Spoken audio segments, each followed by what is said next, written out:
사랑과 은혜가 풍성하신 아버지 하나님, 지난밤도 주님의 날개 그늘 아래에서 저희들을 눈동자와 같이 보호하여 주시고 축복의 새날 새 아침을 열어주심에 감사를 드립니다. 또한 우리에게 성탄을 통하여 큰 기쁨을 채워주심에 감사합니다. 하루의 처음 시간을 구별하여 주님 앞에 나온 심령마다 은혜의 말씀과 성령의 위로하심으로 채워주시고 간절히 구하는 기도의 제목들마다 아름답게 응답하여 주시옵소서. 주님, 우리의 기도가 오늘도 더욱 성숙하게 하여 주시어 우리의 뜻을 고집하며 주장하기보다 아버지 하나님의 마음을 헤아려 알게 하여 주시고 하나님의 꿈이 우리의 비전이 되게 하여 주옵소서. 우리 주 예수님의 이름으로 기도드리옵나이다. 아멘. 하나님 말씀 신약 빌립보서 4장 1절부터 23절까지 말씀입니다. 빌립보서 4장 1절부터 23절까지의 말씀 한 목소리로 합독하시겠습니다. 그러므로 나의 사랑하고 사모하는 형제들, 나의 기쁨이요 면류가 아닌 사랑하는 자들아, 이와 같이 주 안에 서라. 내가 유오디아를 권하고 순두개를 권하노니 주 안에서 같은 마음을 품으라. 또 참으로 나와 멍에를 같이 한 너에게 구하노니 복음에 나와 함께 힘쓰던 저 여인들을 돕고 또한 글레멘더와 그 외의 나의 동역자들을 도우라. 그 이름들이 생명책에 있느니라. 주 안에서 항상 기뻐하라. 내가 다시 말하노니 기뻐하라. 너희 관용을 모든 사람에게 알게 하라. 주께서 가까우시니라. 아무것도 염려하지 말고 다만 모든 일에 기도와 간구로 너희 구할 것을 감사함으로 하나님께 아뢰라. 그리하면 모든 지각에 뛰어난 하나님의 평강이 그리스도 예수 안에서 너희 마음과 생각을 지키시리라. 끝으로 형제들아, 무엇에든지 참되며 무엇에든지 경건하며 무엇에든지 옳으며 무엇에든지 정결하며 무엇에든지 사랑받을 만하며 무엇에든지 칭찬받을 만하며 무슨 덕이 있든지 무슨 기림이 있든지 이것들을 생각하라. 너희는 내게 배우고 받고 듣고 본 바를 행하라. 그리하면 평강의 하나님이 너희와 함께 계시리라. 내가 주 안에서 크게 기뻐함은 너희가 나를 생각하던 것이 이제 다시 싹이 남이니 너희가 또한 이를 위하여 생각은 하였으나 기회가 없었느니라. 내가 궁핍함으로 말하는 것이 아니니라. 어떠한 형편에든지 나는 자족하기를 배웠노니 나는 비천에 처할 줄도 알고 풍부에 처할 줄도 알아. 모든 일 곧 배부름과 배고픔과 풍부와 궁핍에도 처할 줄 아는 일체의 비결을 배웠노라. 내게 능력 주시는 자 안에서 내가 모든 것을 할 수 있느니라. 그러나 너희가 내 괴로움에 함께 참여하였으니 잘하였도다. 빌립보 사람들아, 너희도 알거니와 복음의 시초에 내가 마게도냐를 떠날 때에 주고받는 내 일에 참여한 교회가 너희 외에 아무도 없었느니라. 데살로니가에 있을 때에도 너희가 한 번뿐 아니라 두 번이나 나의 쓸 것을 보내었도다. 내가 선물을 구함이 아니요 오직 너희에게 유익하도록 풍성한 열매를 구함이라. 내게는 모든 것이 있고 또한 풍부한지라. 에바브로디도 편에 너희가 준 것을 받음으로 내가 풍족하니 이는 받으실 만한 향기로운 제물이요 하나님을 기쁘시게 한 것이라. 나의 하나님이 그리스도 예수 안에서 영광 가운데 그 풍성한 대로 너희 모든 쓸 것을 채우시리라. 하나님 곧 우리 아버지께 세세무궁하도록 영광을 돌릴지어다. 아멘. 그리스도 예수 안에 있는 성도에게 각각 문안하라. 나와 함께 있는 형제들이 너희에게 문안하고 모든 성도들이 너희에게 문안하되 특히 가이사의 집 사람들 중 몇이니라. 주 예수 그리스도의 은혜가 너희 심령에 있을지어다. 아멘. 주님의 은혜가 여러분의 심령 가운데도 함께 하시길 주님의 이름으로 축복합니다. 어제 말씀에서 바울은 부활의 영광에 이르기까지 재림하시는 주님 앞에서 서서 주님께서 상급 면류관을 주시기까지 그것을 표대로 삼고 목표로 삼고 믿음의 다름질을 멈추지 않겠노라고 선언했죠. 고백했죠. 부르심의 상을 향하여 달려가겠다고 이야기한 것입니다. 하늘의 시민권을 가지고 있는 자의 정체성을 잊지 말고 십자가의 원수로 행하는 자들이 교회 공동체 안에 있는데 그러지 말고 예수님 다시 오실 때까지 그리스도의 겸손을 본받고 함께 나와 같이 그분의 고난에 동참하자라고 격려했죠. 그것이 어제 말씀이었습니다. 오늘 이제 빌립보서 4장 말씀 사도 바울이 마무리하고 있는 말씀이죠. 보겠습니다. 1절부터 다시. 그러므로 나의 사랑하고 사모하는 형제들, 나의 기쁨이요 면류가 아닌 사랑하는 자들아. 자, 편지를 이제 마무리하면서 다시 빌립보 성도들을 향하여서 바울이 뭐라고 부르고 있습니까? 사랑하고 사모하는 형제들, 사모한다, 간절히 만나보기를 원한다. 지금 감옥에 gat혀 있고 여러 가지 사정으로 빌립보에 직접 갈 수 없지 않겠습니까? 내가 너무 사랑하고 간절히 보기 원하고 나의 기쁨이고 하나님께 받을 상급 있겠지만 너희 자체가 내 면류관이다라는 고백입니다. 먼저 목사인 제 자신이 저에게 맡겨주신 영혼들을 향하여 이 바울과 같은 마음을 품고 있는지를 돌아봤어요.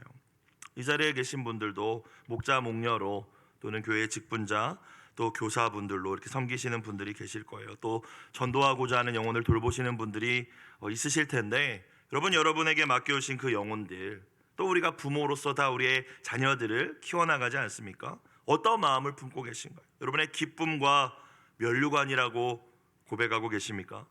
목사인 저는 성도님들을 목회를 돕는 수단으로 여기고 있지는 않은지, 아니면 정말 믿음 안에서 여러분이 성공하기를 바라며 나를 희생하고 있는지를 돌아볼 수 있었습니다. 정말로 나에게 맡겨진 영혼들이 내 기쁨이요 면류관이라고 생각하십니까? 바울과 같은 고백이 우리의 진심이 되기를 주님의 이름으로 축원합니다. 너희가 내 기쁨이고 내 면류관이다. 그러면서 이와 같이 주 안에 서라 라고 이야기하죠. 선다라는 것은 흔들리지 않는다라는 것을 의미하겠죠. 주님 안에 굳게 서 계십시오 라는 말입니다. 이 서라라는 단어는 헬라어 원어로 스테코라는 단어라고 하는데 군사 용어라고 해요. 그러니까 적군의 수많은 공격, 화살을 쏘아붙고 칼과 창을 휘두를 때에 방패를 들고 흔들리지 않고 버텨서는 자세, 지금 그 용어를 사용하면서 우리의 싸움이 혈과 육에 관한 것이 아니라 마귀와의 영적 싸움임을, 우리가 굳게 서 있지 않으면은 다 넘어지고 쓰러질 수밖에 없음을 이야기하고 있는 것입니다. 사랑하는 여러분, 주 안에 굳게 서시는 여러분들이 되시기를 주님의 이름으로 축원합니다. 마귀의 불화살을 믿음의 방패로 막고 흔들리지 않고 낙심하지 않고 넘어지지 말고 굳게 서 있는 것이죠. 시험과 유혹 가운데 믿음을 지켜내고 표대를 향하여 계속 달려가자고 바울은 이야기하지 않았습니까? 그런데 우리가 주목할 것은 그냥 주 안에 서라라고 바울이 이야기한 것이 아니라 그냥 서 있으라 이야기한 것이 아니라 주님 안에서 서라라고 이야기를 하죠. 무엇을 의미합니까? 여러분, 내 힘과 의지로 시험 들지 말아야지, 믿음 지켜야지, 여러분 잘 되시던가요? 언제나 우리의 모든 신앙생활의 승리의 비결은 주님 안에 있음을 또한 기억하실 수 있기를 주의 이름으로 축복합니다. 주 안에서 서는 것이죠. 포도나무 가지이기에 포도나무 줄기 나무가 되신 주님께 붙어서 버티는 것입니다. 그냥 버티려고 하면 누구든지 탈진하고 쓰러지고 시험에 빠질 수밖에 없어요.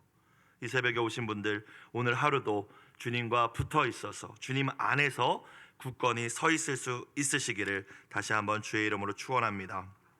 자, 2절. 내가 유오디아를 권하고 순두개를 권하노니 주 안에서 같은 마음을 품으라.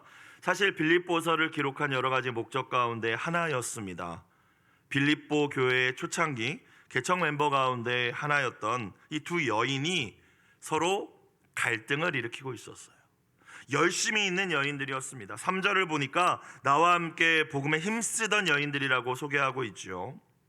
유오디아와 순두개는 그런데 출신이 달랐어요. 성경학자들은 유오디아가 유대파 크리스찬, 유대인이었다가 크리스찬이 된 사람이고, 순두개라는 여인은 헬라파 이방인 출신으로 크리스찬이 된 여인이라고 생각을 하는데, 이 여인들이 교회에서 이제 복음을 전하는 일, 또 교회의 여러 가지 일들을 맡아서 하다 보니까 경쟁하기 시작한 거죠. 그 가운데 갈등이 일어난 겁니다.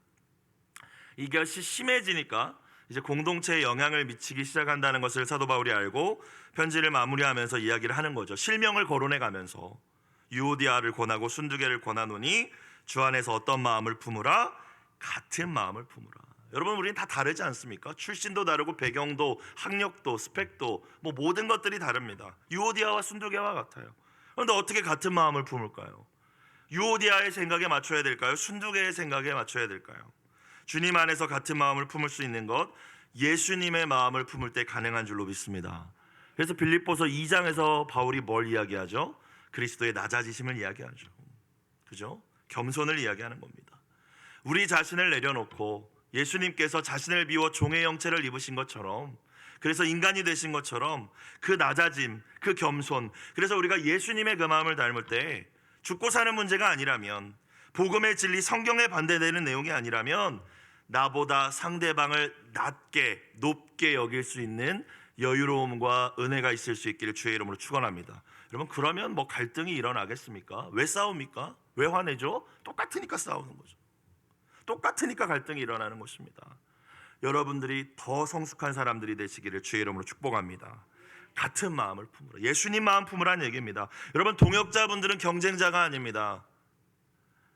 저희 교회는 서로 사역함에 있어서 가장 감사한 일은 사랑하면서 협력하는 분위기라는 거예요. 그런데 모든 교회가 그렇지 않다라고 들었어요. 사역을 하면서도 서로 시기하고 질투하고 경쟁하고 이런 모습들도 있다라고 하는데, 여러분 가운데도 혹시 그런 모습이 있지는 않습니까? 나와 다른 것은 틀린 것이 아님을 주님 안에서 같은 마음을 품고 하나 되는 공동체가 될 수 있기를 축원합니다. 3절 다시 얘기합니다. 이 문제가 심각했던 것 같아요. 참으로 나와 멍에를 같이 한 너에게 구하노니. 멍에를 같이 하다, 소가 매는 게 멍에잖아요. 예수님께서도 수고하고 무거운 짐진 자들아라는 말씀을 주시면서 내 멍에를 같이 메고 배우라는 말씀을 하셨죠. 소가 2마리씩 이렇게 끄는데 그 목에다 매놓은 것이 멍에입니다. 근데 나와 멍에를 같이 하다, 이 표현은 관용적인 표현입니다. 나와 믿음을, 생명을 걸고 믿음을 함께하는 신실한 동역자들이라는 표현이에요. 그러니까 이제 빌립보 성도들을 향하여서 다수를 대상으로 이야기하는 걸 수도 있고, 또는 어떤 특정한 개인을, 이 빌립보 교회의 지금 지도자인 누군가를 향하여서 하는 이야기일 수도 있겠죠. 어찌되었건 참으로 나와 멍에를 같이 한 신실한 나의 동역자들에게 내가 부탁한다. 뭘 부탁합니까? 복음에 나와 함께 힘쓰던 저 여인들을 뭐 해주래요? 돕고. 사랑하는 여러분, 누군가가 갈등을 일으켰을 때 여러분 어떻게 하십니까? 이 사람 편들고, 혹시 분열하고 더 싸우도록 이렇게 막 북돋고 오해를 만들고 말을 전하고, 그게 아니라 저 여인들이 지금 화해해야 하는데, 이 갈등과 이 경쟁을 멈춰야 하는데, 근데 스스로 안 된다는 거예요. 이 관계를 누군가 회복할 수 있도록 도와줘야 된다는 거예요. 그래서 빌립보 교회를 향하여, 또 그 교회의 지도자를 향하여 저 여인들을 도와주라라고 이야기하죠. 또한 글레멘드와 그 외의 나의 동역자들을 도우라. 그 이름들이 생명책에 있느니라. 도우라는 말이 2번이나 등장합니다. 여러분, 생명책에 있대요. 구원 받았어요. 여러분, 구원 받는다고 해서 우리가 다 한순간에 천사가 되는 건 아닙니다. 그죠? 구원받은 성도 간에도 갈등과 불화가 있을 수 있다라는 것이죠. 생명책에 기록된 사람들인데 교회 안에서 다툼과 갈등이 있었다라는 거잖아요. 하지만 우리가 그 갈등 상태 가운데 머물러 있는 것이 하나님의 뜻이 아님을 깨달아야 됩니다. 화해하여 한 마음을 품는 것, 주 안에서 같은 마음을 품는 것이 주님의 뜻이기에 두 사람이 스스로 그럴 수 없으니 좀 도와주라. 적극적으로 교회 공동체가, 이 이야기를 바울이 부탁하고 있는 거예요. 사랑하는 여러분, 신앙 공동체에는 관계의 회복을 돕는 이들이 많이 늘어나야 할 줄로 믿습니다. 난 저 사람 편에 서야지, 난 저 사람 편에 서야지 하면서 싸움을 부추기거나 당을 짓는 일에 협력하는 것은 사탄의 속임수에 넘어지는 것이죠. 그렇죠? 언제나 그런 소리가 들렸을 때, 그런 일이 내가 목격했을 때에 오늘 말씀을 기억하여서 저들이 한 마음을 품기를 도와줄 수 있는 저와 여러분이 되시기를 주님의 이름으로 다시 한번 축복합니다. 자, 이제 4절부터는 바울의 마지막 권면들, 여러 권면들이 이어지죠. 여러분들도 잘 아시는 말씀들이 계속 등장합니다. 4절, 주 안에서 항상 기뻐하라. 내가 다시 말하노니 기뻐하라. 반복은 언제나 강조입니다. 바울이 감옥에 갇혀서 이야기를 하고 있다는 것을 우리는 기억해야 돼요. 감옥이 무슨 요즘 인권을 중요시하는 요즘 시대의 감옥입니까? 로마 시대의 감옥이에요. 그 감옥에서 기뻐하라고 이야기합니다. 기분 좋을 때 항상 기뻐하라고 이야기합니다. 부활의 영광을 바라보고 예수님같이 낮아져서 그분의 고난에 동참하는 자들의 특권이 무엇인지 아십니까? 상황과 환경에 관계없이 기쁨을 누릴 수 있다는 사실임을 기억하실 수 있기를 축복합니다. 주님을 닮아가는 자들에게는 이 기쁨이 항상 있을 수 있죠. 그래서 기쁨은, 희락은 뭐예요? 성령의 열매입니다. 내가 기뻐해야지 라는 의지와 결단도 물론 필요하겠지만 그 기쁨을 누리는 것은 성령님이 나와 함께 하실 때 가능한 일이죠. 여러분, 세상적인 조건이 갖추어졌을 때, 돈 생겼을 때, 자식 잘 됐을 때, 그럴 때 기뻐하는 것은 낮은 수준의 기쁨입니다. 바울은 지금 그걸 이야기하고 있지 않습니다. 예수님과 동행함으로, 고난에 동참함으로, 복음을 위한 일에 동역함으로 누리는 기쁨을 잃어버리지 말라고 이야기하죠. 그것이 여러분 진정한 기쁨이지 않겠습니까? 사랑하는 여러분, 기쁘시지 않습니까? 요즘에 혹시 기쁨 잃어버리셨나요? 상황과 환경을 핑계대지 마십시오. 바울은 감옥에서 이 이야기를 하고 있습니다. 아무것도 없는 상황에서 기뻐하라고 반복하면서 이야기하고 있어요. 주님을 향한 처음 사랑을 점검하십시오. 십자가 복음의 감격을 점검하십시오. 나의 기쁨의 문제는 그곳에 있다는 사실을 기억하실 수 있기를 주님의 이름으로 축원합니다. 항상 기뻐하라. 다시 말한다, 기뻐하라. 5절, 너희 관용을 모든 사람에게 알게 하라. 주께서 가까우시니라. 모든 사람을 부드럽게 친절하게 대하라는 것입니다. 여러분, 어렵습니다. 내 마음에 드는 사람한테 부드럽게 다 하죠. 근데 여러분, 신앙생활하고 또 교회 공동체 안에서도 어찌 내 마음에 드는 사람만 있겠습니까? 또 나 역시도 다른 누군가에게 그들의 마음에 들지 않을 수도 있겠죠. 근데 바울은 뭐라고 이야기해요? 모든 사람에게 관용을 알게 하라는 것은 모든 사람을 향하여서 부드럽게 대하라는 거예요. 어떻게 가능할까요? 의지로 안 됩니다. 그래서 앞쪽에서 무엇을 또 이야기했음을 우리가 기억해야 돼요? 그리스도의 겸손을 배울 때 가능하다. 그리스도의 낮아지심을 배울 때 모든 사람한테 부드럽게 하는 것, 관용을 알게 하는 것도 가능합니다. 다른 사람이 나보다 나은데 당연히 내가 부드럽게 대할 수밖에 없죠. 그가 나보다 옳은데 당연히 부드럽게 대할 수밖에 없겠죠. 우리가 부드럽게 대하지 않는 이유는 내가 맞기 때문에 함부로 대하는 것이죠. 사람을 내가 옳고 너는 틀리기 때문에 악을 악으로 갚고 분내고 다투는 것입니다. 바울은 근데 뒤에 이 말씀을 붙였죠. 왜 모든 사람을 부드럽게 대해야 되냐? 왜 너의 마음에 들지 않는 사람들 또는 너를 힘들게 하는 사람들에게도 관용을 알게 해야 되냐? 이유가 뭐래요? 주께서 가까우시니라라고 이야기합니다. 잘 연결이 안 되는 것 같죠? 여러분, 무슨 의미일까요? 무슨 의미로 사도 바울이 이렇게 썼을까요? 모든 것을 아시는 주님께서 곧 오셔서 주님 앞에서 시시비비와 모든 것을 주님께서 갈라주시고 주님께서 공의로 다스려 주실 것이니 네가 심판자 판단자 되지 말고 너는 사랑을 전하는, 관용을 전하는 사람이 되라는 말씀인 줄로 믿습니다. 주님께서 여러분이 관용을 알게 하신 것에 칭찬하실 거예요. 우리가 만약 그러지 않는다면 주님 앞에서 책망받을 일이 있을지도 모릅니다. 너 왜 그 사람을 사랑하지 못했니? 너 왜 네 마음에 드는 사람한테만 잘해줬니? 내 말씀은 이러했는데. 그래서 바울은 주께서 가까우시다고 이야기하고 있죠. 또한 이 땅의 삶 가운데 여러분, 문제는 끊임없이 일어납니다. 해결해야 할 일들, 선택해야 할 일들이 참 많죠. 그럴 때 누구나 쉽게 하는 것이 있는데 저의 특기이기도 합니다. 염려죠. 그렇죠? 염려는 누구나 할 수 있는 것 같아요. 염려가 무엇입니까? 문제를 묵상하는 것입니다. 여러분, 묵상이 어렵다고 하시는데요, 염려할 수 있는 사람은 다 성경 묵상하실 수 있습니다. 염려는 문제를 묵상하는 거고 큐티는 말씀을 묵상하는 거죠. 우리가 염려할 수 있다면 하나님의 말씀을 묵상할 수 있고 또한 기도할 수 있다는 것을 여러분 깨달아야 합니다. 그래서 6절에서 바울은 이 이야기를 하죠. 아무것도 뭐하지 말고 염려하지 말고. 염려를 아예 하지 말라는 의미라기보다 염려 대신 이걸 선택하라는 의미예요. 어떻게 염려를 안 합니까? 문제 딱 발생하면 바로 일단 염려가 되는 게 우리의 본성이지 않습니까? 그런데 염려에 머물러 있지 말고 문제를 곰씹어서 묵상하지 말고라는 뜻입니다. 문제를 묵상할 수 있다면 말씀드렸듯이 말씀을 묵상할 수 있는 거죠. 기도할 수 있는 거예요. 염려를 선택하지 말고 다만 뭐하래요? 모든 일에, 네가 만나게 되는 모든 일들, 수많은 선택 앞에서, 수많은 해결해야 하는 문제 앞에서, 쉬운 일이든 어려운 일이든 모든 일에 기도와 간구로, 간구는 특별히 도와달라는 기도를 간구라고 표현하고 있습니다. 기도죠. 기도하라는 거예요. 여러분 염려하지 말고 기도하기를 선택하실 수 있는 여러분들이 되시길 주의 이름으로 축원합니다. 이 새벽에 나오시는 분들은 그런 분들이실 거예요. 말씀을 지금 여러 가지 경로를 통해서 듣고 계신 분들이 계시다면 염려하지 말고 이 새벽에 함께 나오시기를 주님의 이름으로 축원합니다. 어떻게 기도해야 된다고 이야기합니까?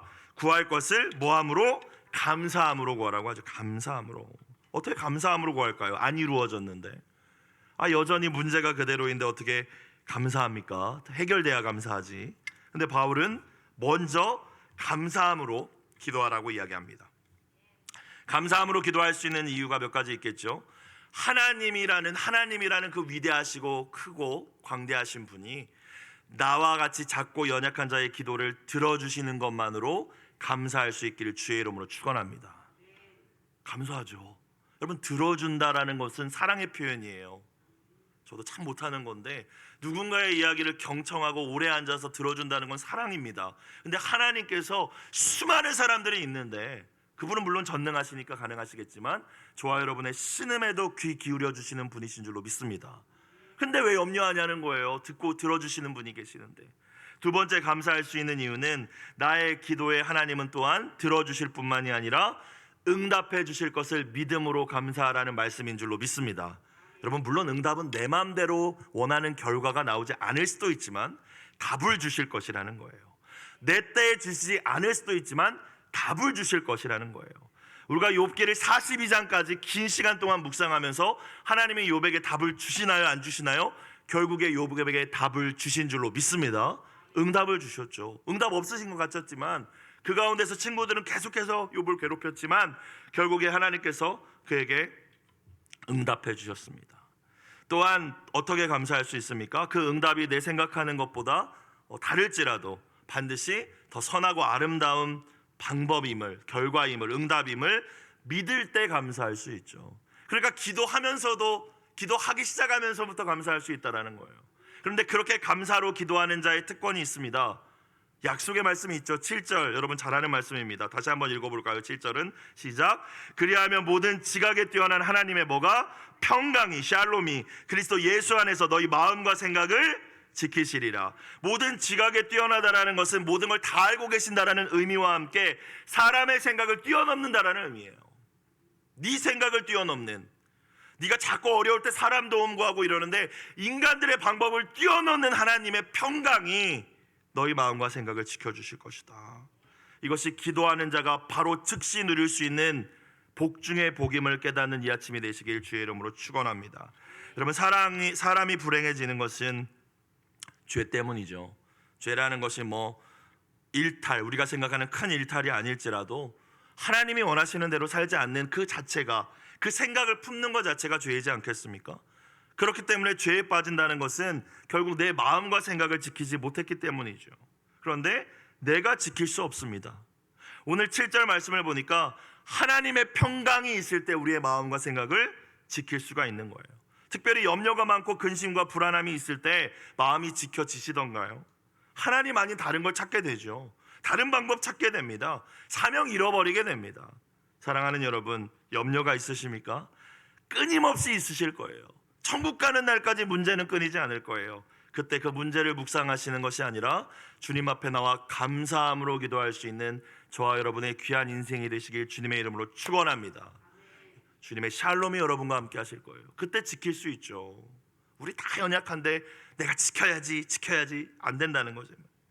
8절의 말씀은 분별의 중요성입니다. 끝으로 형제들아, 무엇에든지 참되고 경건하고 옳고 정결하고 사랑받을 만하고 칭찬받을 만하고 무슨 덕이 있든지 무슨 기림이 있든지 이것을 뭐하라? 생각하라. 왜냐하면 생각이 결국 선택과 행동으로 이어지고 습관이 되고 인격이 되기 때문입니다. 분별할 때에 무엇이 주님 보시기에 더 참된 것일까? 무엇이 경건하고 거룩한 것일까? 하나님 보시기에 옳은 것이 무엇일까? 깨끗한 것이 무엇일까? 하나님과 이 신앙 공동체에게 사랑받고 칭찬받을 만한 것이 무엇일까? 분별할 수 있어야 됩니다. 생각할 수 있어야 돼요. 그렇죠? 9절, 너희는 내게 배우고 받고 듣고 본 바를 행하라. 그리하면 평강의 하나님이 너희와 함께 계시리라. 바울은 아마 영적 권위자로서 말로만 가르친 것이 아닌 것 같습니다. 그러니까 배우고 받고 듣고 본 바를 행하라라고 이야기했겠죠. 삶으로 보여주면서 진리를 가르쳤다라는 거예요. 그렇죠? 그리고 그것을 행하라라고 이야기합니다.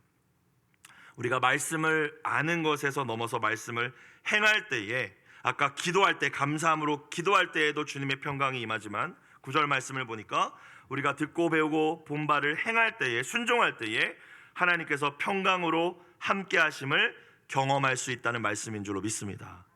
여러분, 자꾸 고민되시고 갈등이 되신다면 주신 말씀에 순종해 보세요. 주님의 샬롬이 여러분 가운데 충만해질 줄로 믿습니다. 야고보서 말씀을 보니까요, 말씀을 듣고도 행하지 않으면 거울 보고 얼굴에 뭐 묻어있는 거 확인해 놓고 다시 그냥 거울 덮어놓는 것과 똑같은 사람이다라고 이야기합니다. 어리석은 사람이라는 거죠. 닦아야죠. 해야 할 것을 해야죠. 반석 위에 집을 지은 지혜로운 사람, 주의 말씀을 듣고 행하는 사람인 줄로 믿습니다. 이어서 10절 이후의 말씀들은 이제 바울이 감옥에서 지금 있잖아요. 어려움을 여러 가지로 겪었겠죠. 물질적으로도. 그런데 빌립보 교회 성도들이 아마 이 바울을 사랑하는 마음으로 물질적으로 잘 후원하고 도움을 줬던 것 같습니다. 특별히 에바브로디도를 통하여서 그 도움이 전달됐죠. 그래서 그것에 대해서 감사를 표현하고 있어요. 10절, 내가 주 안에서 크게 기뻐함은 너희가 나를 생각하던 것이 이제 다시 싹이 남이니, 너네가 나한테 돈 갖다 줘서 기쁘다는 뜻이 아니잖아요. 그렇죠? 되게 기쁜데 너희가 나를 생각해 주어서 기쁘다, 너희가 나에게 관심을 가져줘서 기쁘다라는 의미입니다. 너희가 또한 이를 위하여 생각은 하였으나 기회가 없었느니라. 그렇지, 생각은 계속 했겠지. 근데 기회가 없었겠지. 근데 이렇게 너의 이 마음을 담은 선물을 받으니까 정말 기쁘다라고 이야기하죠.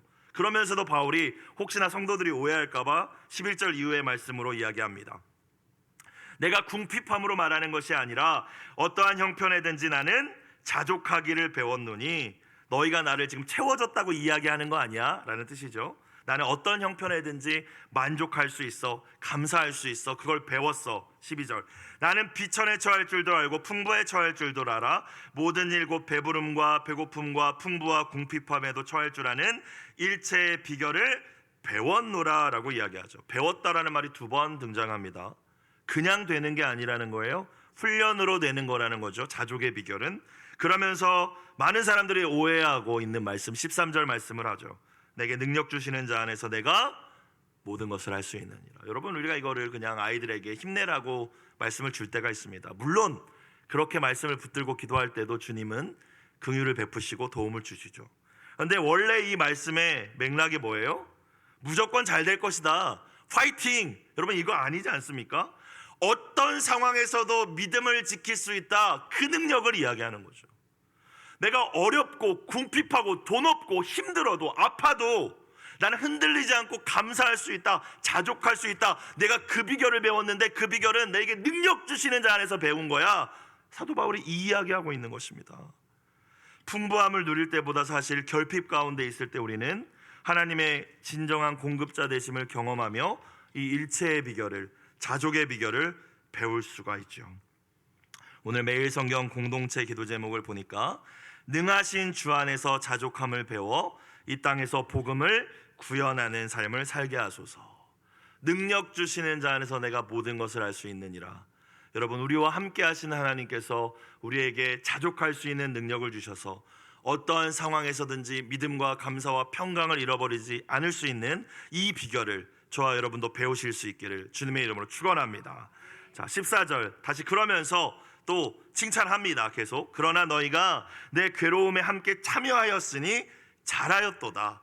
그래도 나 사랑하는 마음으로 이렇게 선교적으로 물질적으로 후원해 준 거 칭찬한다. 자, 그런데 이게 그냥 아까도 말씀드렸듯이 나 돈 줘서 뭐 기뻐하고 칭찬하는 개념이 아니라 바울이 괴로움에 뭐 했대요? 함께 참여했대요. 여러분, 선교사님들을 우리가 기도로 돕고 물질로 후원하는 것이 뭡니까? 그 선교에, 그 고난에 참여하는 거라고 이야기합니다. 그래서 잘했다라는 거예요. 나 도와주니까 니네 잘했어, 이게 아니라 너희가 이 고난에 함께 동참하니까 잘했다. 15절, 빌립보 사람들아 너희도 알거니와 복음의 시초에 내가 마케도냐를 떠날 때에, 빌립보가 마케도냐에 속해 있습니다. 거길 떠날 때에 주고받는 내 일에 참여한 교회가 너희 외에 아무도 없었느니라. 그때도 너희 참 나 많이 도와줬지. 16절 데살로니가 있을 때에도 너희가 한 번뿐 아니라 두 번이나 나의 쓸 것을 보내었도다. 내가 선물을 구함이 아니오 오직 너희에게 유익하도록 풍성한 열매를 구함이라. 18절 내게는 모든 것이 있고 또 풍부한지라. 풍부해서 이 말을 했겠습니까? 그렇죠? 바울의 마음 상태를 이야기한 거죠.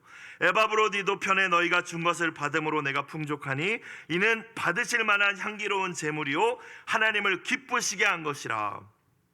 바울이 지금 기뻐하고 또 이 빌립보 교회를 칭찬하는 것은 어려운데 나 도와줬다라고 그러는 것이 아니라 복음을 위하여 헌신하는, 특별히 고난 가운데 물질의 궁핍 가운데 있던 주의 종들을 섬기는 일, 그것을 너희가 감당했기 때문에 하나님을 기쁘시게 하는 일이라고 이야기하지 않습니까? 향기로운 제물이라고 이야기하고 있어요. 그래서 기쁘다, 그 일로 칭찬한다라고 이야기합니다.